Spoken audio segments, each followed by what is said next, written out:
Welcome back to my channel. ఈరోజైతే vegetable rice అయితే చేసి చూపించేస్తానండి. మొదటగా మా కిచెన్ అయితే చూడండి, చాలా సింపుల్గా ఉంటుంది. దానికి కావాల్సినవన్నీ ఇలా రెడీ అయితే చేసి పెట్టుకున్నాను. 1 గ్లాస్ బియ్యం కడిగి 2 సార్లు బాగా నానబెట్టి పెట్టుకున్నాను. దానికి కావాల్సిన వెజిటేబుల్స్ నా దగ్గర ఉన్నవి అన్నీ అయితే తీసుకున్నాను. చూసేయండి, ఇలా ఒక పాత్ర పెట్టి 1 స్పూన్ ఆయిల్, 1 స్పూన్ నెయ్యి వేసేసుకున్నాను. కొంచెం తడిగా ఉండడంతో పాత్ర చిటపటలాడుతూ ఉంది.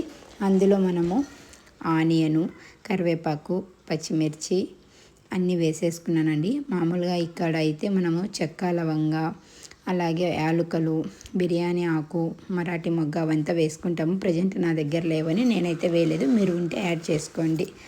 తర్వాత మనము ఫ్రెష్గా రుబ్బి తీసుకున్న అల్లం తెల్లగడ్డ పేస్ట్ 1 స్పూన్ వరకు వేసేసాను.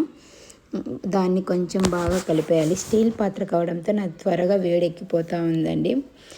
మంట తగ్గించి బాగా కలుపుకున్న తర్వాత మనం తరిగిన వెజిటేబుల్స్ అన్ని నేనైతే క్యారెట్, బీట్రూట్, ఆలు, బీన్స్ చూపిస్తున్న విధంగా అవి అయితే వేసి కొంచెం అయితే బాగా వేయించుకున్నానండి. కొంచెం వేగిన తర్వాత మనం ఇందులోకే నేను మళ్ళీ ఎక్స్ట్రా 1 స్పూన్ అయితే నెయ్యి వేసాను. మామూలుగా ఫస్ట్లో 1 స్పూన్ వేసాను కదా, ఇప్పుడు ఎక్స్ట్రా వెజిటేబుల్స్కి అంతా బాగా పట్టాలనేసి 1 స్పూన్ అయితే యాడ్ చేసుకున్నానండి.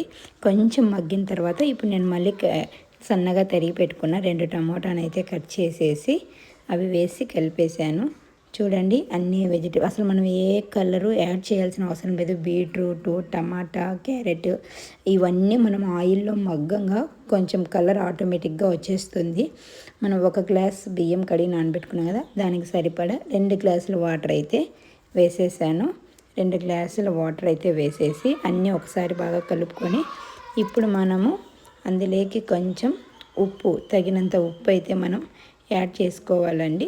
చూడండి, 1 గ్లాస్ బియ్యమే కాబట్టి కొంచెం ఉప్పు వేసి దాని మీద అయితే మూత పెట్టేద్దాము. వాటర్ కొంచెం బాగా హీట్ అవ్వాలి. చూడండి, బాగా ఉడుకుతున్నాయి కదా, వాటర్ ఇలా మసలు కాగేటప్పుడు మనము ఈ నీళ్ళన్నీ వంపేసుకొని ఆ బియ్యం అయితే మనం అందులో వేసేసుకోవాలండి. వేసుకొని ఒకసారి గరిటెతో ఇలా కిందికి పైకి బాగా కలుపుకొని మంటను మీడియం ఫ్లేమ్లో, మరీ తగ్గించకుండా మరీ పెంచకుండా, స్టీల్ పాత్ర కదా, వేడి తొందరగా మాడిపోతుంది. కొంచెం మీడియం ఫ్లేమ్లో పెట్టి మనం ఒక 15 మినిట్స్ టు 10 మినిట్స్ మూత పెట్టేస్తే మనకు అన్నం బాగా మగ్గిపోతుందండి.